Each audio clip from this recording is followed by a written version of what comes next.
مکار، فریبی، شعبدہ باز، سامعین سننے والا، زمین و آسمان کے قلابے ملانا یعنی مبالغہ کرنا، فارغ التحصیل جو علم حاصل ہو چکا ہو، تعلیم سے فارغ ہونے والا، انٹے یعنی افیون کی بڑی گولی، لبسوز ہونٹوں کو جلا دینے والا، لبریز لبالب بھرا ہوا، مقدر غمگین، ناراض، ناخوش، اکھرنا ناگوار گزرنا، برا لگنا، اعجاز معجزہ یا کرشمہ، منجنیق یعنی ایک آلہ جس سے جنگ کے دوران دشمنوں پر بڑے بڑے پتھر پھینکے جاتے تھے، تواضع مطلب خاطرداری، دعوت، عاجزی، انکسار، لبِ بند شیرینی سے ہونٹوں کو چپکانے والا، پاسنگ معمولی چیز، کم حیثیت ترازو کے پلڑوں کو برابر کرنے کے لیے جو فالتو چیز رکھی جائے اسے پاسنگ کہتے ہیں، اکثر دکاندار استعمال کرتے ہیں۔ کس ممپرسی وہ حالت جس میں کوئی پوچھنے والا نہ ہو یعنی بے بسی، کامل الفن یعنی فن کا ماہر۔ آئیے اب دیکھتے ہیں میر باقر علی داستان گو میں یہ خاکہ کا خلاصہ۔ شاہد احمد دہلوی نے دہلی کے آخری داستان گو میر باقر علی، جن کی وفات 1928 میں ہوئی، ان کا خاکہ لکھا ہے۔ اس خاکے میں انہوں نے میر صاحب کا حلیہ، داستان گوئی اور میر صاحب کے داستان سنانے کی کیفیت بیان کی ہے۔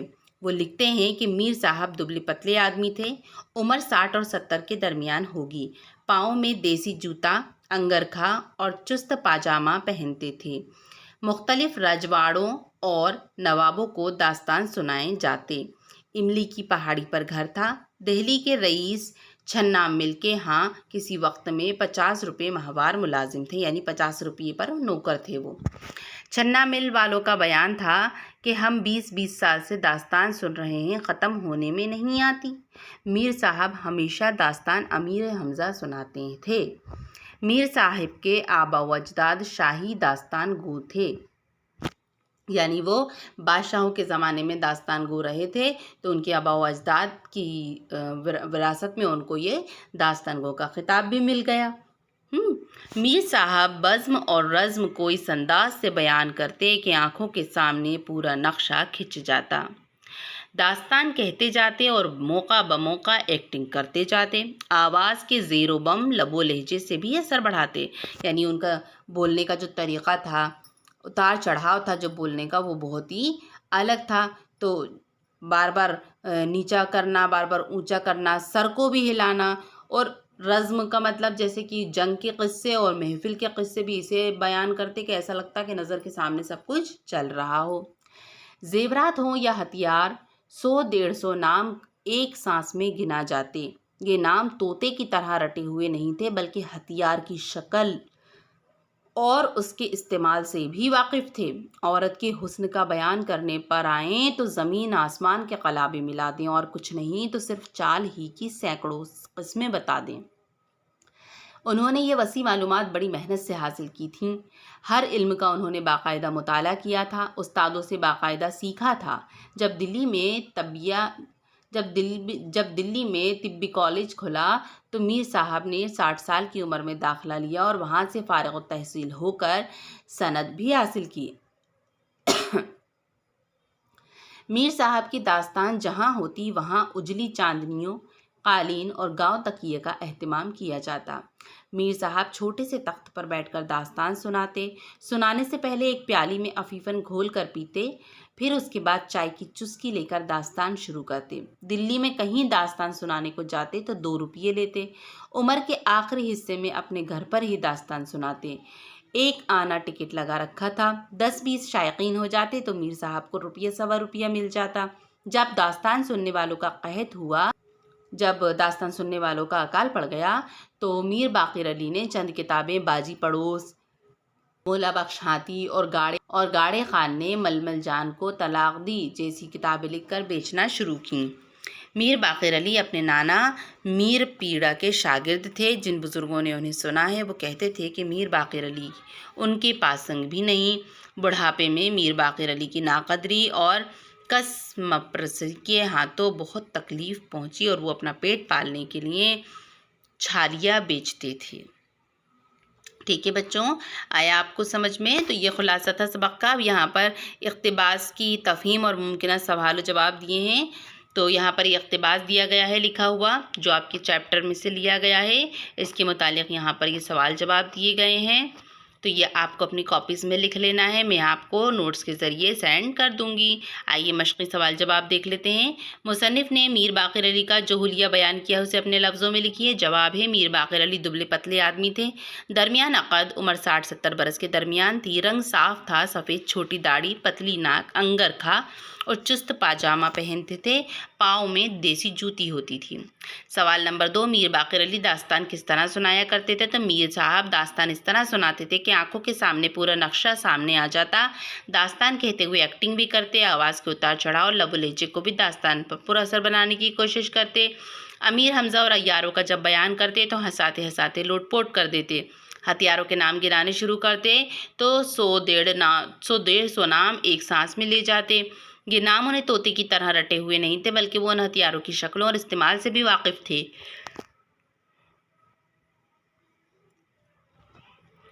عورت کے حسن کا بیان کرنے پر آئیں تو زمین و آسمان کے قلابے ملا رہے ہیں، کچھ نہیں تو چال کی ہی سینکڑوں قسمیں بتاتے۔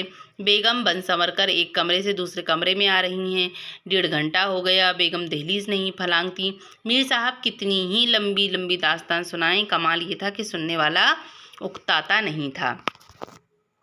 سوال نمبر 3، میر باقر علی کی داستان سننے کے لیے کیا کیا اہتمام کیا جاتا تھا؟ تو میر باقر علی کی داستان سننے کے لیے میر صاحب جس مقام پر داستان سناتے وہاں اجلی چاندنیوں کا فرش بچھایا جاتا، میر صاحب کے لیے ایک چھوٹا سا تخت بچھا دیا جاتا، اس پر قالین اور گاؤ تکیہ ہوتا، سامعین بھی فرش پر گاؤ تکیہ لگا کر بیٹھ جاتے، پان اور حقے کا دور چلتا رہتا، گرمیوں میں شربت اور جاڑے میں چائے سے تواضع کی جاتی۔ سوال نمبر 4، میر باقر علی نے اپنے گھر پر داستانیں کہنی کیوں شروع کی؟ تو میر صاحب دلی میں کہیں داستان کہنے جاتے تو 2 روپے لیتے، ایک وقت ایسا بھی آیا کہ 2 روپے دینے بھی اکھرنے لگے، تو میر صاحب نے اپنے گھر پر داستان کہنی شروع کی اور ایک آنا ٹکٹ لگا دیا، 10 پیس شائقین آ جاتے یعنی جن کو شوق ہوتا تو میر صاحب کو 1-1.25 مل جاتا۔ سوال نمبر 5، میر باقر علی نے کون کون سی کتابیں لکھی؟ تو میر باقر علی نے قصوں پر مبنی چھوٹی چھوٹی کتابیں لکھی جن میں سے مولا بخش ہاتھی، پاجی پڑوس اور گاڑھے خان نے ململ جان کو طلاق دی زیادہ مشہور ہوئیں۔ سوال نمبر 6، چائے کی خوبی یہ ہے کہ وہ لب بند، لبریز اور لب سوز ہو، ان الفاظ کی وضاحت کیجیے۔ لب بند سے مراد یہ ہے کہ چائے اس قدر میٹھی ہو کہ مٹھاس سے ہونٹ چپکنے لگیں، لبریز یعنی چائے کی پیالی ذرا بھی خالی نہ ہو بلکہ کناروں تک بھری ہوئی ہو، لب سوز چائے اس قدر گرم ہو کہ پیتے وقت ہونٹ جلنے لگے۔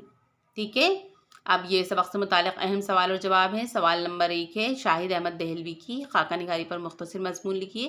یہ بہت لمبا ہے، میں آپ کو اس کو نوٹس کے ذریعے سینڈ کر دوں گی، آپ کو اس کو لکھ لینا ہے، سمپل سا نوٹ ہے، ہو سکتا ہے آپ کو ایگزام میں بھی آئے، تو یہ آپ لکھ لیجیے گا۔